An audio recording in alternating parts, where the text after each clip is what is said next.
6 million forms of communication. I like that idea. I'm in there. Do we want to go?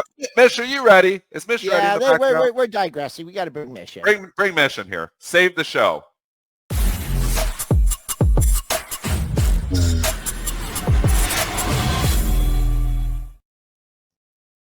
Mish Snyder, CEO over at marketgauge. And also, were you on TV last night, Mish? Was that last night I saw the tweet? Yeah, I was on the Squawk Box Singapore. Oh, nice. Yeah, well, it's so cool going on CNBC in Singapore because they give you so much time. I think I had like a 15-minute interview, which is great and also kind of challenging because you got to keep talking. And there's 3 anchors shooting questions at you. So Sunday night, I was just finishing watching the Chiefs win. Yay.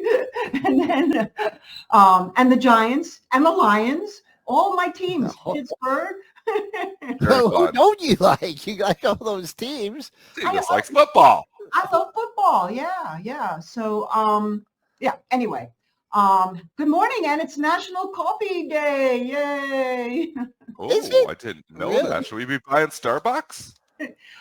I don't know about that. I don't know about that. Santa Fe, the major plaza here where tourists come, that's the whole attraction. That Starbucks just closed, which I thought was interesting. Shut their doors after years and years. Yeah. So I don't know. Starbucks could have some issues. What about the market having issues? That wicked pullback last week. Oh my gosh, what a correction. I just can't believe it. What do you think about the pullback last week? Kind of on weak volume, huh?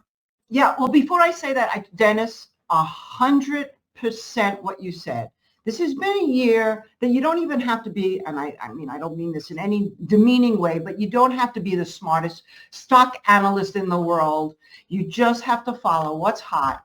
I loved everything you said. It's totally right on. That's it. And we could still analyze to the death, but right now, to answer your question, we've had 4 weeks. And let's pick on my grandpa, right? Because that's hanging in there, but still hasn't really done anything great, like the way Sister Semiconductors is going nuts today. But that has made 4 weeks of higher lows, right? If we end this month in September, a green month, then the S&P will be up 5 months in a row. And I know you guys talked to Ryan Detrick. He'll say that after that, there's like a 12.8% rise in the market by the end of the year. That's kind of incredible. These things all sound incredible when you look at gold and silver, and you have to think, and the dollar weakening, you got to think, what the heck is going on? This is anybody who comes on and says, I know that, blah, blah, blah. I don't know how anybody can know anything other than you're long till you're wrong. If it breaks down under last week's low, that would definitely, to me, being cautious because it would break that pattern of those higher lows over a month. And until that happens, just have a party. Yeah, just blindly buying stocks. Like I'm doing it too. And, I am not like that. I'm a statistical guy, quant guy, but I can see the patterns. I can see the patterns over the weekend that they just jack all these things up over the weekend. And I'm like, pattern recognition is my specialty there. So I'm going to play those patterns. And there's so many people are like, well, Tesla's way overdone. There's been some major hedge funds saying this is just valuations ridiculous. We're short. They're getting run over. There's like the cars aren't selling and it doesn't even matter. So, what happens when the cars start selling? Well, and look at something like Rivian. Right now, you've Rivian, had that call. I've been on that stock. As I always love to joke that they should buy me a car. They should give me a car. Yeah. I've been such a spokesperson for this company. But that's another classic example. Everything dictates that this stock should really not be doing very much of anything. You've got the tax incentives ending tomorrow, the $7,500 that people get. There has been issues with the cost of the car. However, if you just look around, and I'm seeing more and more Rivians, they're getting popular. And that's kind of what happened in Tesla in the beginning, right? Everybody badmouthed that stock, badmouthed Musk. How could it have any valuation? It's just like you. Remember they had Tesla Q, everybody's talking about, because it's going bankrupt. Right. That's the whole thing. Right. So here we are. And now I don't know if Rivian will be a Tesla because Tesla obviously has more going for it than just cars. But nonetheless, this stock was trading at like, what, $120 at one point? So, the fact that it's at $15, $16, 17 being the recent high, that's just a classic example that, even if, and now they want to change the SEC requirements about the $25,000 minimum for day trading, for pattern day trades. Oh, yeah. You saw that, right, Dennis, about the PDT? Yeah. Yep. So what does that tell you? We had get everything going. Oh my God, $23 billion worth of mom and pop money has come into the market in the last month. 23 billion. And these are not necessarily wealthy people. These are mom and pop retail investors who are all buying stocks. Nobody cares about anything else. Nobody cares about the shutdown. Nobody cares about the geopolitics. Nobody cares about the internal disputes that we're having in this country. Nobody cares about inflation. Grocery prices are at an all-time high for 2025. Transportation and freight's down 12%. That's usually a recessionary indicator. Nobody cares about that except for one hard asset, gold. Gold seems to be the only thing that is like our big mirror. It's like, I feel like, I'm in an episode of Sleeping Beauty, mirror, mirror on the wall, who's the fairest of them all? Gold. It's so counterintuitive because usually when the stock market is this hot, gold is in the gutter, but it is not. Like gold is driving this rally too. Like it's not a lot of markets where gold and the S&P and all these other stocks are positively correlated with each other. They always say have gold for insurance in your portfolio. It hasn't insurance been the moneymaker here. And maybe it's because we're worried about inflation creeping back. Maybe that's what the market is getting ahead of here. But I mean, this has been an incredible run. We're up again this morning here. There's the fear in the gold trade now isn't the fear of the economy rolling over. It's a fear of not being in it. Yeah, that's true. I mean, people said, oh, it's so I can't tell you how many bears there have been out there. People that I really admire and respect keep calling a top in gold. And we're nowhere near a top in gold right now. In fact, this is not even a parabolic move. I don't think we've seen the parabolic move yet. Just think about, I love to look at that cocoa chart, right, from a couple of years ago. That's a parabolic move when you go, choo, choo, choo.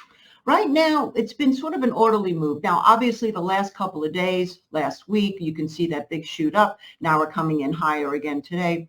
But not just gold. I think you have to look, too, at the ratio. I always talk about this. Excuse me, I just have to fidget in my seat for a second. You have to look at the ratio between silver and gold. And we've already broke down under what some classic inflationary signals are under 85. We're looking at around 80 right now. Maybe that will come up a little bit today because gold is up so much pre-market.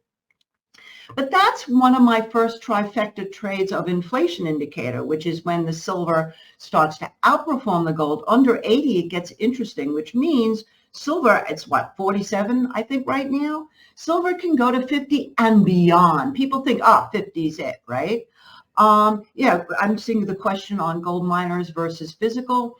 As a pure commodities trader from back in the day, I always like to buy the actual physical. That's just me. But the miners have made an incredible move too.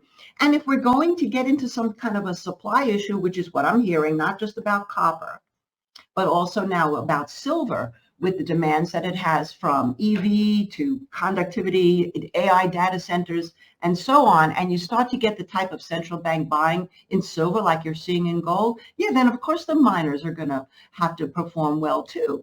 So, this has been, even if you lived under a rock and didn't know anything about semiconductors and AI, and you just were a commodities trader from 1980, you should be the happiest person alive right now.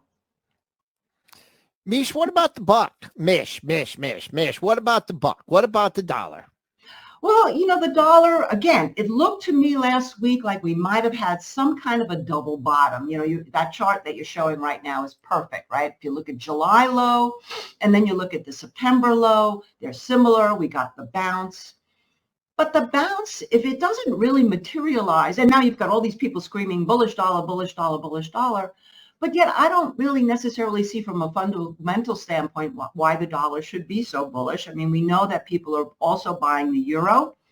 If it breaks back down again, and certainly if it takes out those lows that we saw in July and September, that's the second part of my trifecta of inflation indicator, is that, the dollar loses its purchasing power. And also there could be more insidious type situations under the surface showing why the dollar is declining, the lack of confidence in fiat currency in general, foreign nations selling the dollar, BRICS comes back out into the picture.